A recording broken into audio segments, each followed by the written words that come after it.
UT Jammu Kashmir प्रदेश में corona संक्रमण की बढ़ती रफ्तार पर काबू पाने के लिए सरकार ने लॉकडाउन का ऐलान किया है, जो गुरुवार शाम 7 बजे से सोमवार सुबह 7 बजे तक प्रभावी रहेगा। लॉकडाउन के दायरे में प्रदेश के 11 जिलों को रखा गया है, जिसमें श्रीनगर, अनंतनाग, बारामूला, बडगाम, कुलगाम, पुलवामा, गांदरबल, जम्मू, कठुआ, रियासी और उधमपुर शामिल हैं। इसकी पुष्टि आपदा प्रबंधन, पुनर्वास और पुनर्निर्माण के सचिव सिमरनदीप सिंह ने की है। बता दें कि जम्मू कश्मीर में कोविड से हालात लगातार गंभीर होते जा रहे थे। प्रदेश में मंगलवार को पहली बार एक ही दिन में 3,164 लोग संक्रमित मिले, जिसमें जम्मू संभाग से 130 और शेष 2,134 कश्मीर से थे। वहीं 28 लोगों की मौत भी हुई।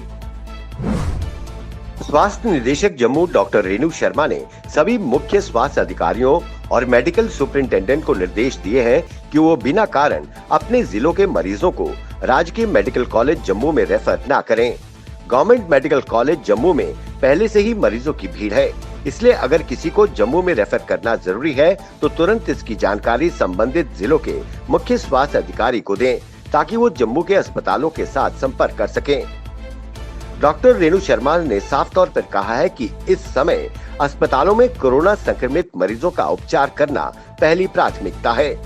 उन्होंने लोगों से सरकार द्वारा जारी एसओपी का सख्ती से पालन करने और बहुत जरूरी होने पर अपने घरों से बाहर निकलने की सलाह दी। कोरोना महामारी के बढ़ते मामलों के बीच क्षमता से आधी सवारी को बिठाए जाने के आदेश के बाद हड़ताल पर गए ट्रांसपोर्टरों की हड़ताल जारी है। हड़ताल पर गए ट्रांसपोर्टरों का कहना है कि जब तक सरकार यात्री किरायों में 50% बढ़ोतरी नहीं करती, वो अपनी गाड़ियों को नहीं चलाएंगे। All Jammu and Kashmir transport welfare association Jammu Kashmir के बैनर तले ट्रांसपोर्टरों ने सरकार के खिलाफ प्रदर्शन किया और अपनी मांग मानने के लिए सड़क पर उतरकर टायर जलाकर विरोध प्रदर्शन किया। प्रदर्शन कर रहे ट्रांसपोर्टरों का कहना था कि पिछला पूरा वर्ष कोरोना के चलते उनका काम बंद रहा। उसके बाद जब काम शुरू हुआ तो डीजल के दाम बढ़ चुके थे। तब भी उन्होंने प्रदर्शन कर सरकार से 30% किराया बढ़ोतरी करवाई, क्योंकि उसके बिना हमारी गाड़ियां नहीं चल पा रही थीं। कोविड-19 की दूसरी लहर जम्मू जिले में भी बड़ी तेजी से अब बढ़ रही है। पूरे जम्मू संभाग में रोजाना कोविड-19 के जितने केस आ रहे हैं, उसमें से औसतन 60% केस केवल जम्मू जिले से रिपोर्ट हो रहे हैं। जम्मू जिले में रोजाना करीब 500 नए केस रिपोर्ट हो रहे हैं और यही कारण है कि अब यहाँ का स्वास्थ्य ढांचा भी तनाव में आ चुका है। निजी अस्पतालों में बेड नहीं मिल रहे और गवर्नमेंट मेडिकल कॉलेज में दबाव लगातार बढ़ता जा रहा है। इसी के चलते गांधीनगर अस्पताल को कोविड-19 अस्पताल दोबारा घोषित कर दिया गया। जम्मू में हालात काबू में रहें, इसके लिए प्रशासन ने सख्ती शुरू कर दी है। यही कारण है कि पिछले 20 दिनों में जिन क्षेत्रों में कोविड-19 के अधिक केस मिले, उन्हें माइक्रो कंटेनमेंट जोन बनाया जा रहा है। जम्मू में इन केसों की संख्या में लगातार वृद्धि का अंदाजा इसी बात से लग जाता है कि पिछले 20 दिनों में 35 माइक्रो कंटेनमेंट जोन बनाए गए। दक्षिणी कश्मीर के पुलवामा जिले के एक युवक ने अपनी मधुमक्खी पालन के शौक को सफलतापूर्वक उद्यम में बदल दिया है, जिससे अब वो खुद अपना ब्रांड अल नहाल हनी लॉन्च कर रहा है। पुलवामा जिले के तहसील हाजिन के रहने वाले 27 वर्षीय बिलाल अहमद गनी ने ये उद्यम खोला है। उन्होंने कहा कि शुरू में शुद्ध शहद निकालने के लिए अपने घर पर 15 मधुमक्खी के छत्ते लगाए थे, क्योंकि मैं बाजार के मिलने वाले शहद से उसकी क्वालिटी से संतुष्ट नहीं था। उन्होंने कहा कि अप्रैल 2020 में शहद की बढ़ती मांग को देखते हुए मैंने 100 और छत्ते खरीद लिए।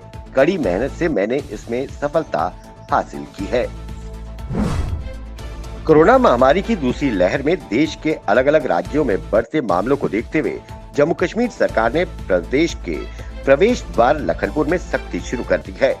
प्रदेश में बाहर से आने वालों को कोरोना टेस्ट की जांच अनिवार्य कर दी गई है। बाहरी राज्यों से आने वाले सभी यात्रियों की कोरोना जांच लखनपुर में स्थापित किए गए कॉरिडोर में की जा रही है। रैपिड एंटीजन टेस्ट की रिपोर्ट आने के बाद ही प्रदेश में उन्हें आने की इजाजत दी जाएगी। टेस्ट रिपोर्ट आधे घंटे में मिल जाती है। प्रदेश में कोरोना संक्रमण की स्थिति चिंताजनक होती जा रही है। प्रदेश सरकार अस्पतालों में ऑक्सीजन की सुविधाओं को सुनिश्चित करने युद्ध स्तर पर कार्य कर रही है। इसी क्रम में श्रीनगर के SMHS अस्पताल में ऑक्सीजन प्लांट का ट्रायल रन सफलतापूर्वक आयोजित किया गया। अधिकारियों ने जानकारी देते हुए बताया कि हम मौजूदा क्षमता में 1000 LPM ऑक्सीजन का उत्पादन जोड़ रहे हैं। मैकेनिकल इंजीनियर डिपार्टमेंट की टीम द्वारा डबल शिफ्ट में कार्य करते हुए इस प्लांट को 96 घंटों में पूरा कर लिया गया। कश्मीर घाटी के जिला हीरपुरा के स्थानीय लोगों ने पिछले साल से बंद पड़े मुगल रोड को लेकर प्रदेश सरकार के खिलाफ विरोध प्रदर्शन किया। स्थानीय लोगों ने आरोप लगाया कि उनका रोजगार और व्यापारिक गतिविधियां पूरी तरह से बंद हो गई हैं। लोगों ने पब्लिक व्हीकल्स को चलाने की अनुमति देने का अनुरोध किया है। वहीं एक्सियन मुगल रोड ने कहा कि उन्होंने मुगल रोड पर बर्फ हटाने का कार्य पूरा कर लिया है। अब ये सरकार पर है कि वो उचित निरीक्षण कर इस पर फैसला लें। जम्मू संभाग के कठुआ के हटली मोड़ के समीप नेशनल स्पोर्ट्स इंडस्ट्री में एक दर्दनाक हादसा पेश आया। एक धमाके के बाद इस इंडस्ट्री में आग लग गई। इस घटना में 2 लोगों की मौत हो गई और 2 अन्य घायल हैं। मरने वालों की पहचान सलमान और शकील के रूप में हुई है। दोनों उत्तर प्रदेश के रहने वाले थे। वहीं घायल युवक की पहचान आलम के रूप में हुई है। ये भी उत्तर प्रदेश का रहने वाला था। पुलिस ने मामला दर्ज कर आगे की कार्रवाई शुरू कर दी है।